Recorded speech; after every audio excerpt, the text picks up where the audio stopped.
මේ වීඩියෝ එකෙන් අද අපි බලමු කඩවල් වල රයිස් කොත්තු කන්න දෙන තුනපා හොද්ද හදාගන්නේ කොහොමද කියලා. ඉතින් මේ වගේම තවමත් ඔයාලා අපේ YouTube channel එක subscribe කරලා නැත්නම් දැන්මම පල්ලෙහා තියෙන subscribe button එක ඔබලා ඊට එහා පැත්තේ තියෙන bell icon එක ඔබන්නත් අමතක කරන්න එපා.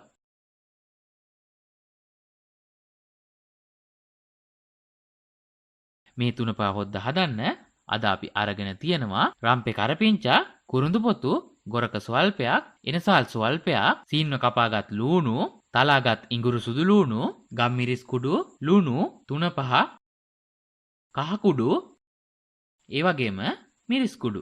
ඊළඟට භාජනයක් ලිපේ තියලා එයට පොල් තෙල් මේ සැහැඳි 2ක් පමණ එකතු කරන්න. පොල් තෙල් ටික රත් වුණාට පස්සේ අබ තේ හැන්දක් පමණ එකතු කරන්න. අබ ටික හොඳින් බැදුනට පස්සේ එයට අමරාගත් ඉඟුරු සුදු ලූණු එකතු කරන්න. ඊළඟට රම්පේ කරපිංචා, කුරුඳු පොතු, එනසල් එකතු කරන්න. ඊළඟට සීන්ව කපාගත් ලූණු එකතු කරන්න. ඊළඟට මිරිස් කුඩු තේ හැඳි 2ක් පමණ එකතු කරන්න.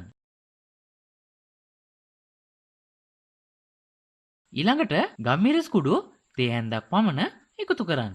ඊළඟට තුනපහ තේ හැඳි 1මාරක් පමණ එකතු කරන්න. ඊළඟට කහ කුඩු තේ හැන්දක් එකතු කරන්න. ඊළඟට රස අණුව ලුණු එකතු කරගන්න. එකතු කරලා හොඳින් කලවම් කරලා වතුර අඬු කෝප්පයක් පමණ එකතු කරන්න. ඊළඟට ගොරක එකතු කරන්න. ගොරක එකතු කරලා මේ හොද්ද හොඳට තැම්බෙන්න තියන්න.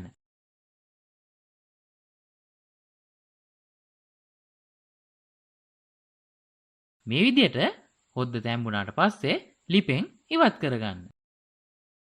ඔන්න අපේ තුනපා හොද්ද හදලා ඉවරයි. ඔයාලත් මේ විදිහට තුනපා හොද්දක් හදලාම බලන්නකො කොහොමද රස කියලා. ඉතින් මේ වගේම වීඩියෝ එක හොඳයි කියලා හිතෙනවා නම් යාළුවන්ට බලන්න ෂෙයා කරන්න. වීඩියෝ එක පිළිබඳ ඔයාලගේ අදහස් පහලින් කමෙන්ට් එකක් දාන්න අමතක කරන්න එපා.